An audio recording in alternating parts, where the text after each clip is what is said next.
Hey everybody, welcome to World History. We have our final today. I don't need this for right here because I have all my answers and questions on this piece of paper because we're going to go with 15 questions. So you need a piece of paper and write 1 through 15. And I am not going to go through the book because that would take longer with 15 questions. So I went ahead and figured them out before we started the video. So you can pause this and write 1 through 15, so I'm just going to jump right into it now because I would assume that you pause the video, write 1 through 15, and we can get started. So, the first part of your final today for world history. Let's begin. Number one. Number one is, what is the term that means the history before writing? I'll give you a hint. This is way back. This is one of the first classes that we had. I promised you, I think even on that video, way in the beginning of the year, that this would be on major tests and finals. So the history before writing, number one. Number two, early on, we talked about humans and the evolution of humans and early peoples. And in the beginning, people moved from place to place. What is the term that means people who move place to place for number two? Number three, you can just say this one. What is the river that flows through Egypt? What is the river that flows through Egypt for number three? Number four, as we continue through our year, number four is let's go with who. Who came up with the first law code? The first law code in human history, to our knowledge. Who came up with that first law code for number four? Number five, moving into India.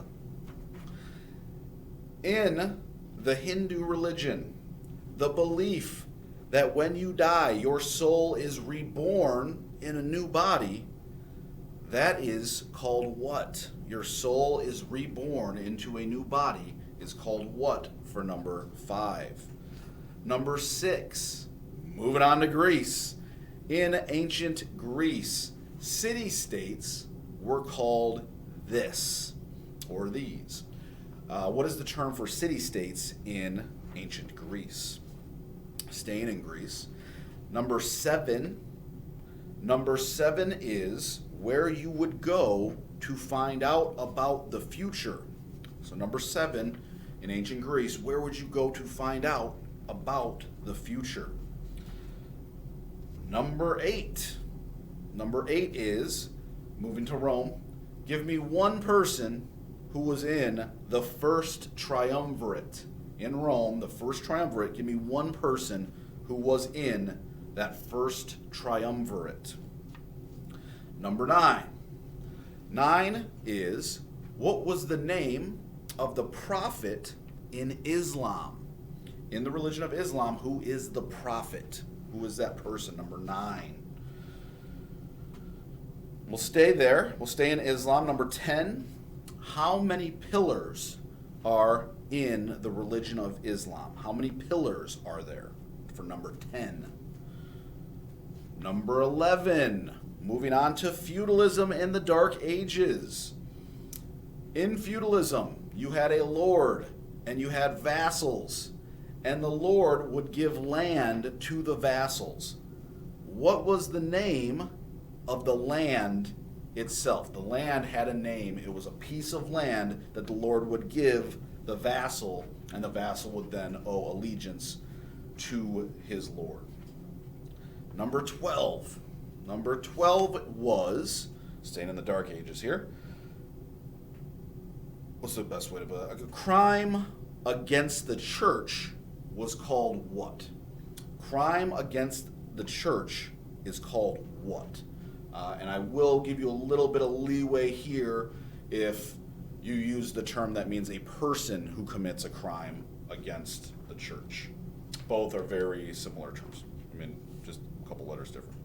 13, let's get to the Americas now.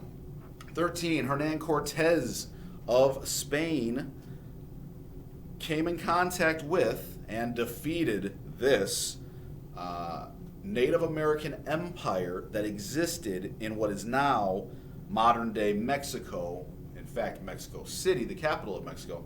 That Native American empire, that's where it was. What was the name of that Native American empire? What group of people was that Hernan Cortez came into contact with? Number 14. Number 14, we're getting right up to where we are almost now, or where we left off. The Protestant Reformation.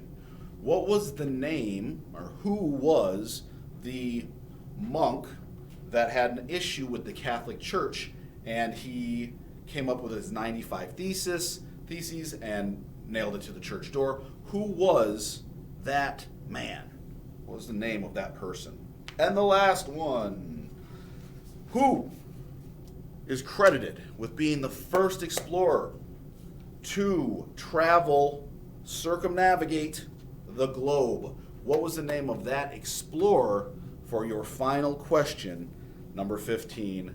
Who was the explorer credited with sailing around the globe for the first time? And that's one part. Now let me explain the second part. I have a marker here.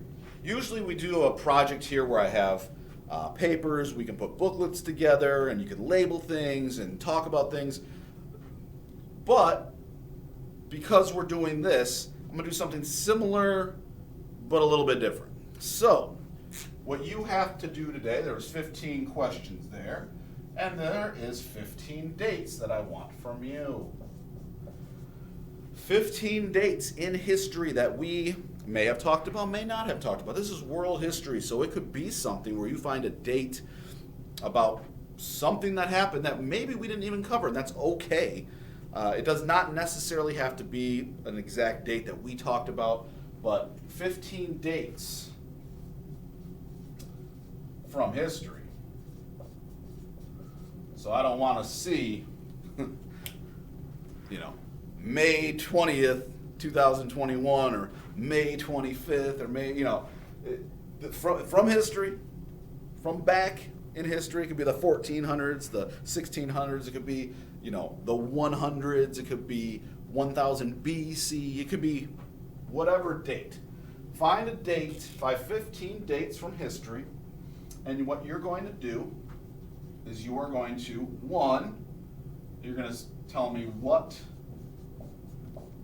happened. What happened on that date? All right. First you're going to give me the date. It's kind of like a timeline, only I don't need it on a timeline, but you're going to give me the date. You're going to tell me what happened on that date, and then you are going to give me your visual representation. I'll just, instead of that whole thing, I'll just say, draw me a picture of that event, of what it is. So let me back up, so I'm not in that way. You're going to give me the date, you're going to tell me what happened on that date, and then you're going to give me your visual representation, your picture. You're going to draw a picture of what happened to represent that date. So, for example, I'm going to give you one. If I picked 1400, you can't pick this one now. 1492. This was Columbus sailing the ocean blue. So you could be, Christopher Columbus comes to America. I'll just make it short so I don't write the whole thing out. Christopher Columbus comes to America in 1492. He had actually 3 ships. So I might draw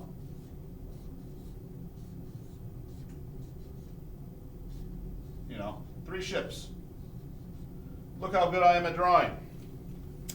I'm not great at it, clearly, but you can see I have a visual representation of what happened on that date. You give me the date, what happened, and you draw your picture of what happened, and 15 of those to go along with your 15 questions that covered our class. And that is going to be your final grade. That is what is going to go down in the grade book. You guys have done a great job all year. This has been very difficult of a transition from being at school every day and being in the classroom and being in front of your teacher and being able to ask direct questions at a certain time. So I'm very proud of all of you for sticking with this and making it through. And hey, as I said, we're looking at being back in the classroom in the fall. That's the goal. So, for now, I will say goodbye for the year. And then on that note, I will hopefully see you in person coming up in the coming months. But turn this in today for your final grade and participation and attendance. Last time I'm saying it for you guys. And hey, I won't see you next time, but hopefully I will see you next year.